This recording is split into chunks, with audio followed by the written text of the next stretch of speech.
안녕하십니까, 김성구입니다. 오늘은 반야심경과 양자역학의 제4부 가운데 11번째 강의를 시작하겠습니다. 제목은 반야와 이성적 사유라고 붙여서 우리가 반야와 이성적 사유가 뭔지에 대해서 조금 더 깊이 있게 생각해 보는 시간을 가질까 합니다. 반야심경에 보면은 시고 공중 무수상행시 이렇게 쭉 나와가지고 마지막에 삼세제불의 반야바라밀다고 득안욕따라 삼막삼볼이라는 말이 나옵니다.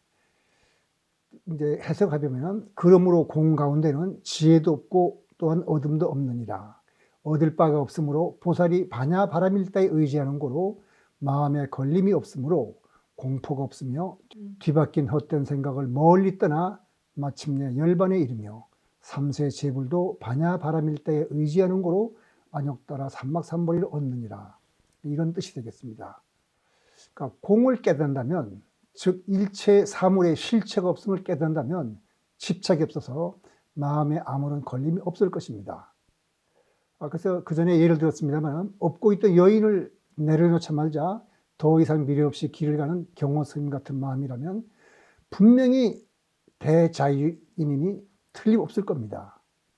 그런데 실제 생활에서 우리가 경호스님처럼 행동하면 아마 다른 사람들은 매정하다고 나무랄 겁니다. 오히려 경호스님보다는 우리가 유행가 가사에 나옵니다만은 천둥산 박달재를 넘어가서 떠나가는 님을 두고 가슴을 치고 울며 에델파는 금봉이를 정이 많고 인감답다고 아마 할 것입니다. 그래서 양자학을 통해 우리는 물질계의 대상들이 단지 확률파로서 공임을, 즉 실체 없을 가능성이 있음을 이해할 수 있습니다. 그러나 이해와 깨달음은 다른 겁니다. 이해는 꼭 필요하지만 그 다음에는 반드시 수행이 따라야 하고 깨달음이 있어야 됩니다. 그것이 바로 신행적 이치인데, 부처님의 제자들도 이해와 깨달음의 문제로 고민을 많이 했습니다. 그들이 고민을 한번 들어보기로 하죠. 부처님의 제자들 가운데서도 12연기 이치를 이해하면서도 그것의 의미를 제대로 깨닫지 못하고 체득하지 못한 사람들이 많았습니다. 부처님을 모시면서 설법을 많이 들었기 때문에 다문제일이라는 말을 안 한다도 12연기 이치를 체득하지 못해가지고 연기는 그다지 깊은 뜻이 없는 듯하다고 부처님께 말씀을 드렸고, 또 다른 제자, 나라다라는 제자가 있었는데 이 제자는 12연기 이치를 완전히 이해했다고 합니다. 그래도 나라다는 번뇌에서 벗어나지 못했다고 합니다. 그래서 쌍유타 니까야 12번째 품 68번째 경에 보면 이런 말이 나옵니다. 나라다 하는 말이죠. 버시어 사비티어, 나는 12연기 이치를 있는 그대로 올바른 지혜로 알고 또한 봅니다. 그러니까 믿다가 묻습니다. 그렇다면 나라다는 번뇌를 소멸한 거룩한 님입니까? 버시어, 나는 존재의 소멸이 열반이다라고 있는 그대로 올바른 지혜를 알고 또한 봅니다. 그러나 나는 번뇌를 끄는 거룩한 님이 아닙니다. 이게 나라다가 대답하는 겁니다. 보시오. 예를 들어 광야의 길 가운데 우물이 하나 있는데 거기에 끈이 달린 두레박이 없다면 더위에 시달리고 더위에 지쳐서 피곤하고 목마르고 갈증이 나는 어떤 사람이 찾아왔다 하더라도 그는 그 우물을 들여다보고 그 안에 물이 있다는 사실을 알 뿐 그것을 몸에 대보지도 못한 채 그대로 있어야 할 것입니다. 보시오. 이와 같이 나는 존재의 소멸은 열반이다 라고 있는 그대로 올바른 지혜로 알고 또한 봅니다. 그러나 나는 번뇌를 끄는 거룩한 님이 아닙니다. 우물에 물이 있다는 걸까지는 아는데 두레박을 갖지 못하는 거죠. 우물이 있다는 걸 아는 것이 바로 우리가 이성적 사유로 아는 거고, 두레박까지 있어서 물을 기를 수 있는 것이 깨달았다는 그런 뜻입니다. 나라다가 말한 대로 이해와 깨달음은 이렇게 다른 겁니다. 양자역학을 통하여 공의 이치를 이해했다면 이제 다음에 할 일은 공을 이해하는 데 그치는 것이 아니라 깨닫고 체득해야 됩니다. 어떻게 그렇게 체득할 수 있을까? 반야심경은 보살행을 다루라고 했습니다. 그러니까 보살의 수행법을 알고 실천해야 하는 것인데, 보살의 수행법은 나중에 살펴보기로 하고 그 전에 우리가 검토해야 될 게 하나 있습니다. 바로 과학자들이 과학적 깨달음을 살펴봄으로써 깨달음과 이성적 사유의 의미와 그 차이를 우리가 짐작해서 깨달음과 이성적 사유가 어떻게 다른지 그걸 우리가 확실히 이해하는 겁니다. 그래서 전설처럼 전해진 이 얘기에 의하면 아인슈타인은 사람이 높은 건물에서 이렇게 떨어진 걸 보고서 떨어지는 그 사람은 아무런 힘을 느끼지 않는다는 것을 새삼스럽게 깨달았다고 합니다. 사실 물리학을 한 사람이라면 이렇게 건물에서 떨어지는 사람처럼 자유낙하하는 사람은 힘을 느끼지 않는다는 걸 다 압니다. 그런데 중력만의 영향으로 자유낙하는 물체는 자신이 아무런 힘을 받지 않고 자유로운 상태에 있다고 느낍니다. 즉 무중력 상태에 있다고 생각합니다. 그러나 우리가 중력 위에 다른 힘, 전자기력이나 자기력 등 다른 힘을 받아 움직일 때는 그 물체는 자신 힘을 받고 있음을 느낍니다. 우리가 버스가 갑자기 출발하거나 멈출 때도 우리는 힘을 느끼죠. 근데 중력만은 그런 힘을 느끼지 않습니다, 우리가.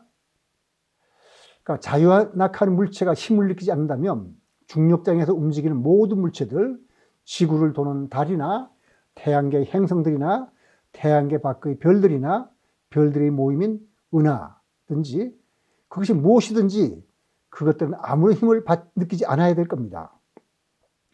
힘을 느끼지 않는다는 것은 아무런 힘을 받지 않는다는 것으로 해석할 수 있는데 여기까지는 우리가 이성적 사유에서 알 수 있는 사실들입니다. 그런데 태양과 지구와 달을 비롯해 그 많은 천체들은 아무런 힘을 받지 않는데도 어떻게 직선운동을 하지 않고 그렇게 정교하게 어떤 곡선을 그리며 움직일까? 이런 생각을 우리가 하게 되겠지, 아무래도. 우리가 잘 알지만은 우리가 관성의 법칙이라서 힘을 물체에 가하려면 그냥 직선운동을 쭉 하고 간다는 알고 있습니다. 근데 왜 지구와 달이라든가 다른 천체들은 이렇게 곡선운동을 하는 것일까? 그러니까 태양계의 일이라면 뉴턴의 만유인의 법칙에 따라 천체들은 질서정연하게 움직인다는 것을 거의 완벽하게 설명할 수 있습니다. 그런데 아인슈타인이 새삼스럽게 깨닫고 보니까 그것들은 아무런 힘을 받지 않는데 정확하게 뉴턴의 법칙을 따라 질서정연하게 움직이고 있습니다. 이를 어떻게 설명할 수 있을까? 이 물음까지도 이성적 사유에서 도달할 수가 있습니다. 그런데 중력장에서 중력에 의해 움직이는 물체들은 모두 자유낙하한다는 사실로부터 아인슈타인은 천체들이 중력장에서 움직이는 것은 모두 시공간이 휘어졌기 때문에 그렇게 움직이는 것이라고 봤습니다. 그리고 강한 중력장을 지날 때는 빛의 경로도 직선이 아니라 휘어진다는 걸 깨달았습니다. 이렇게 빛이 휘어지는 것은 공간이 휘어졌기 때문이라는 것을 깨달은 겁니다. 아인슈타인이 깨달은 것은 빛이든 천체이든 모든 물체는 자유롭게 움직이는데 공간이 휘어졌기 때문에 천체들이 우리가 관찰한 것과 같은 그런 모양으로 움직인다는 것이었습니다. 공간이 평평하면 빛도 물체도 모두 직선운동할 것입니다. 그런데 공간이 휘어져 있으면 빛이나 물체나 모두 공간이 휘어진 모양에 따라 움직일 것이라는 것이 아인슈타인이 깨달음이었습니다. 다시 말해서 빛이나 물체의 움직임은 결국 시공간의 기하학적 구조가 그렇게 되어 있기 때문에 그런 식으로 움직인다는 것을 깨달은 겁니다. 그림 보이죠? 이게 이제 그 물체가 놓여 있으면은 물체에 의해서 시공간이 이렇게 휘어집니다. 휘어졌기 때문에 그 휘어진 모양에 따라서 물체들이 여러 가지 종류의 곡선을 그리면서 움직이는 겁니다. 그러니까 오른쪽 그림은 그 물체의 초기 속도에서 타원 운동을 할 수도 있고 원 운동을 할 수도 있고 쌍곡선 운동을 할 수도 있는 걸 보여주는 그런 겁니다. 근데 시공간이 휘어졌기 때문에 물체가 이렇게 움직인다는 것은 이성적 사유로 도달할 수 있는 것은 아닙니다. 이것은 뭔가 번개 같은 깨달음이 있기 때문에 오는 겁니다. 요 점에서 우리가 이성적 사유와 깨달음이라는 것은 다르구나 하는 것을 이해할 수 있을 겁니다. 여기도 그렇죠. 거기 보면은 제일 오른쪽 위에 보면은 actual star position이라 해가지고 빨간 동그라미 안에 노란 태양이 하나 있죠. 그게 바로 태양의 실제 위치입니다. 그런데 그 태양이 휘어져 들어오기 때문에 관측된 별의 위치는 제가 거기 관측된 별의 위치라고 썼죠. 거기에 있는 것처럼 보입니다. 그러니까 빛이 이렇게 휘어지기 때문에 여기서 보는 사람은 이쪽에 있는 거라고 보는 거죠. 네.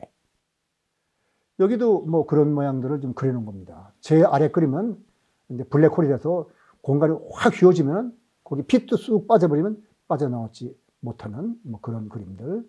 이렇게 공간이 휘어졌기 때문에 빛이나 물체가 이런 식으로 움직일 거라는 이 깨달음. 이건 이성적 사유로 도달할 수 있는 건 아니죠. 물체의 운동은 시공간의 기하학적 모양에 따라 결정되고, 근데 시공간의 모양을 결정하는 건 누구냐? 그거는 물체의 분포에 따라 결정되는 이론을 아인슈타인이 일반 상대성 이론이라고 하는데, 사람들은 일반 상대성 이론은 아인슈타인의 깨달음이 없었더라면 지금까지 나왔고 앞으로도 나오지 않을 가능성이 크다고 말합니다. 누군가 깨달았으면 뭐 나오겠지만은 이 깨달음이라는 걸 함부로 오는 건 아니까 아인슈타인이 아니면은 일반 상대성 이론은 나오지 않았을 거다 하고 생각합니다. 그러니까 시공간이 휘어졌다는 거, 이 직관적 깨달음은 선생의 도노처럼 그냥 직관적으로 아인슈타인 머리에 떠오른 것이었지 논리나 이성적 사유에서 이끌어낼 수 있는 아이디어가 아닙니다. 그럼 이성적 사유가 아니면 뭘까? 그건 아인슈타인 말을 들어보면 우리가 알 수 있죠. 우리가 짐작하기보다. 아인슈타인에 대해서 그 막스 야무라는 물리학자가 아인슈타인을 인터뷰하고 여러 가지 자료를 조사해서 아인슈타인 앤 릴리전이라는 이런 책을 썼습니다. 그 다음에 데니스 브라이언이라는 사람이 아인슈타인 신이 선택한 인간이라는 책을 썼는데 거기에 나오는 구절 중에 제가 하나씩 따왔습니다. 우선 신이 선택한 인간의 그 230페이지에 보면 아인슈타인이 이런 말을 합니다. 인간이 얻을 수 있는 가장 아름답고 심오한 경험은 불가사의를 감지하는 것이다. 이성적 사유로 도달할 수 없는 뭐가 있다는 걸 느끼는 거죠.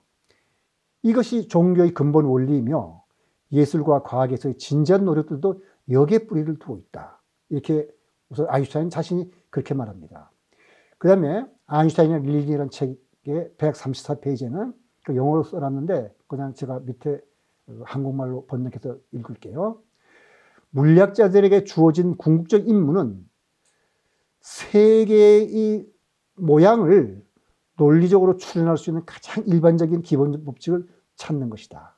그러니까 세상이 어떻게 이런 식으로 돌아갈까 하는 그 일반적인 기본 법칙을 찾는 것이 물리학자들에게 주어진 궁극적 임무라고 하는데, 그러나 이 기본 법칙을 찾는 논리적인 방법은 없다. 다시 말해서 이성적 사유로서는 이 기본 법칙을 못 찾는다. 이렇게 말했습니다.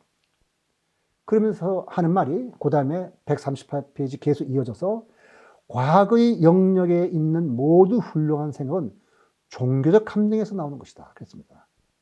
요약하자면 아인슈타인은 과거의 목적은 궁극적 진리를 찾는 것이지만 이성적 사유에 의해서 거기에 도달할 수 없고 과학은 종교적 감정을 통해 거기에 도달하고 깨달은 바를 인간이 이해할 수 있는 방식으로 정리한 것이라고 그렇게 말했습니다. 그러니까 이성적 사유가 하는 것은 깨달은 것을 정리하는 거고 깨닫는 것은 종교적 감정이다. 이건 아인슈타인이 한 말입니다. 그리고 아인슈타인은 종교적 감정에 대해서 이런 말도 했습니다.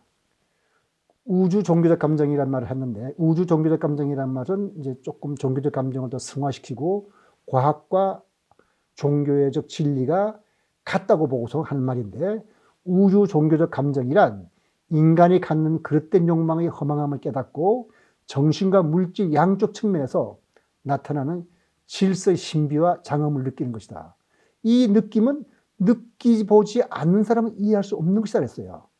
이 말은 우리가 뒤집어 생각하면 아인슈타인이 이 느낌을 느껴봤다는 뜻이죠. 그리고 느껴보니까 이거는 내가 지금 느꼈는데 이거는 느끼지 않은 사람은 이해할 수 없겠구나. 이런 걸 깨달았다는 뜻입니다. 그리고 덧붙여서 이런 말을 하고 있어요. 그 아인슈타인 릴리전 52페이지 보면은 뭐 제가 참고로 썼는데 구약 시대의 다윗을 비롯한 이스라엘 예언자들은 이 감정을 느끼고 있었고 특별히 불교는 이 요소를 강하게 갖고 있다. 이렇게 아인슈타인이 종교에 대해서 또 자기가 깨달은 바에 대해서 이런 말을 했습니다.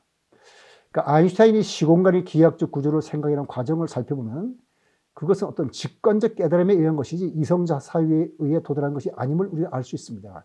그렇다면 아인슈타인이 말하는 종교적 감정이란 깨달음으로 이끄는 정신작용을 뜻한다고 봐야 될 겁니다. 그럼 여기서 우리는 과학적 깨달음의 의미를 알 수가 있고, 적어도 아인슈타인이 깨달은 것은 종교적 진리를 깨달은 건 아니니까 과학적 깨달음이라고 부른다면 과학적 깨달음의 의미를 알 수 있고, 이거를 통해 공을 깨닫는 반야의 의미를 우리가 짐작해 볼 수 있을 겁니다. 아, 깨달음이라는 건 어떤 건가?